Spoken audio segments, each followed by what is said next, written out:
So we come to number 23 of this form. Again, it's basically it's number 15 of the 18 form Qigong sequence, but we did the 8 at the beginning from the 8 brocades and just added this on to the end. Doesn't really matter, you can follow the sequence all the way through, or singular. So this one's called the Wild Goose. Within the traditional form, this one helps the pericardium, the lungs, and also to benefit every single organ, cell, sinew of the body in the kidneys. But again, generally them three, kidneys, lungs, pericardium, within the actual movements of all these Qigong sequences, they benefit organs and meridians, electromagnetic rivers, with the motions. But again, we're not going down that line, we're going down more the line with the breath. We're going to different setup with the breath. Rather than breathing into the traditional way, like a belly, into the belly like a balloon, like I've done in other tapes with these, we're just playing around with them a little bit and adding different breaths. So again, because it's motion at the end of the day, so don't get too caught up in that. Just breathe in that vinyasa way, that breath synchronized motion. Again, we're going down the hypnotic, yogic, Pilates path with it. So we're going to zip up pelvic floor and scoop out your abdominals. Take the navels towards the spine. You can't do them one without the other. They go together. Again, they link on the pelvic floor to our corset muscle 3 layers deep, like cling film. Okay, so they go together. So again, you could zip up pelvic floor and that naturally throw on your corset, or vice versa. You can zip up pelvic floor, so you can scoop out your abdominals and that'll zip up pelvic floor. But again, I'll go for it segmentally, like I am now. So if you do that now, zip up pelvic floor, scoop out your abdominals. That's going to help you naturally breathe into these lower lobes of the lungs, these fish gills, 3D style. Okay, so again, just to see that, not necessary, you can take these away in a minute, but again, just to see what's happening there, to get them 2 middle fingers touching underneath the breastbones, zip up pelvic floor, scoop out your abdominals. We're going to breathe in through the nose and exhale through pursed lips. My shoulders should be down there because I just felt them come up. So just allow these to drop down in towards the body. Again, if you're like me, and a lot of us, 90% of us, we're overactive in these upper trap muscles. So just allow them to drop in towards the body. Good little practice, just to allow them to drop down. I'm going to take that away. Yeah, so from here, 2 middle fingers going to slightly part as you breathe in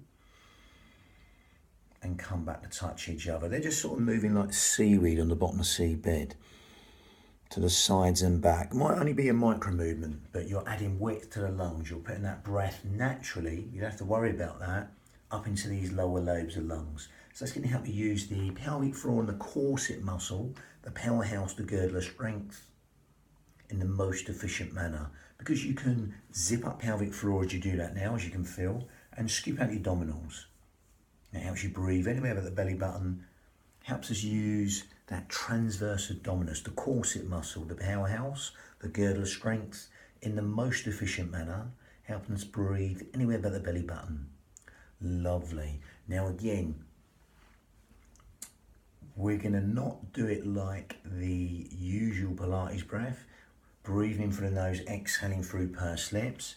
We're going to do it differently. So as you zip up pelvic floor, scoop out your abdominals, we're going to breathe in and out through the nose. So as you do that now, breathe in through the nose and out through the nose.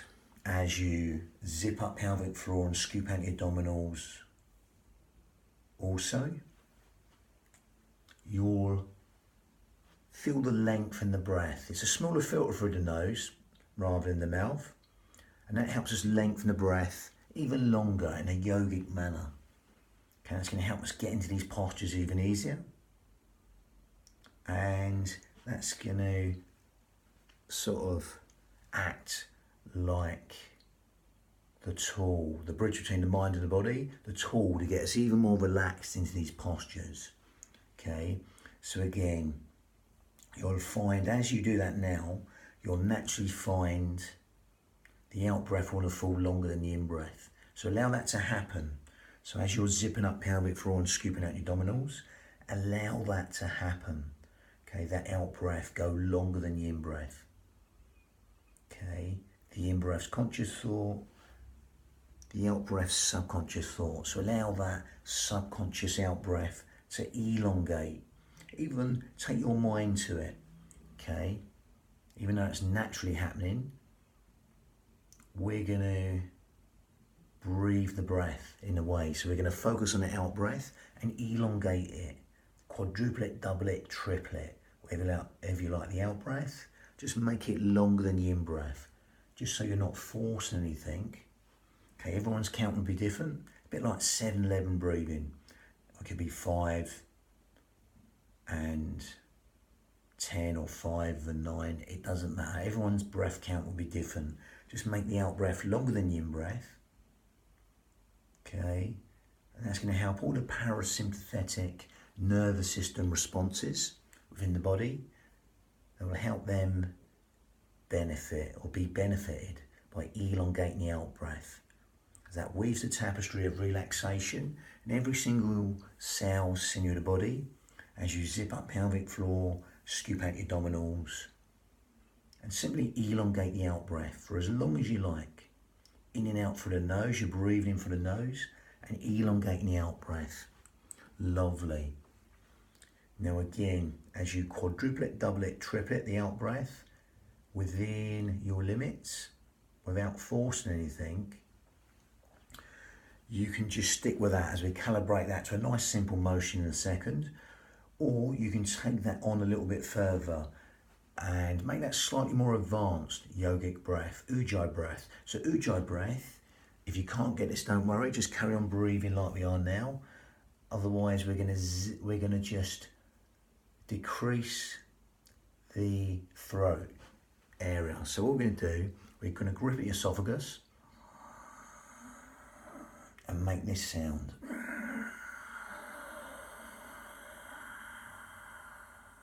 It's a bit like Darth Vader breath. So as you do that now, as you zip up pelvic floor still and scoop out your abdominals, you're going to breathe in from the nose and out through the nose. Okay, and that's going to help us lengthen the breath even longer, especially that elongated out breath. Okay, lovely. But that's going to help us stimulate the thymus gland, which helps us weight control, etc. So again, as you hear this, it's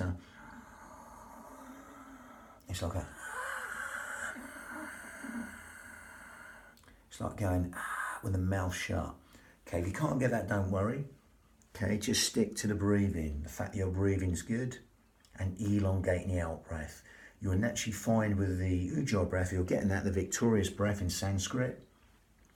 You'll naturally feel the breath, all the breath elongate, especially the out breath, because of that smaller filter here as well as the nose. Okay, and that's going to help us build the heat in the body and fan the fire to burn all the toxins in the body. Okay, ujjayi breath, victorious breath there. And as you zip up pelvic floor and scoop out your abdominals and keep on breathing out through the nose, if you've got the ujjayi breath, that's going to give you something even more to focus on. You can hear the breath anyway, but if you can get the ujjayi breath, you can hear it more. It's like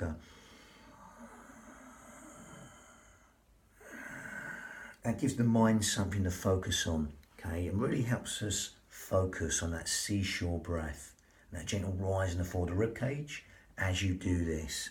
Elongate the out breath. So when you go for a nice simple motion, again, all it basically is, some of them are very simple motions, some of them are a bit far out. You're just bringing the hands up and down, okay? Again, hands are coming up and down, keeping the wrists nice and soft. As with all Qigong sequences, you can go in as deep as you like or not, okay? Again, I would go feet hip width apart. I would go no further than knees and arm toes. We're sticking to the Iyengar yoga principles of alignment. Again, knees and arm hips, no further. If you want to go deeper, go tailbone deep, only as low as you can still keep the knees and arm toes. Again, there's different schools of thought about the back, etc. But again, I'm sticking to the old school Iyengar version there. and lovely. And as you zip up pelvic floor and scoop out your abdominals, and get that Ujjayi breath, that near enough comes like the Ashtanga breath in a way, apart from a few different differences. But that's going to help me breathe into them lower lobes of lungs. So let's go and just link that to a really simple motion. Going as deep as you like, can be just here. But simply elongating the out breath for as long as you like, coming down as you descend down. Breathe in, coming up, and exhaling for as long as you like as you descend down.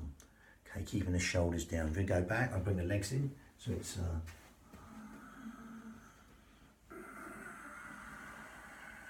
and go down as deep or not. Exploit the range to suit you. Breathing in as you zip up pelvic floor and gather in. Exhale down. Keeping the hands nice and loose. Breathing a little bit sharper up. Exhale down for longer.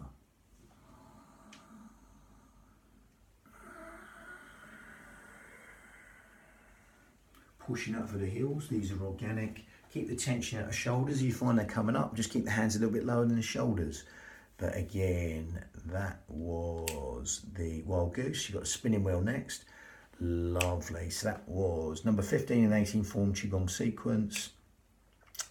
And with the 8 added on, which we did at the beginning, the 8 brocades, that is, 8 and 15. So that's 23rd of this sequence. But again, don't worry about that. Bang.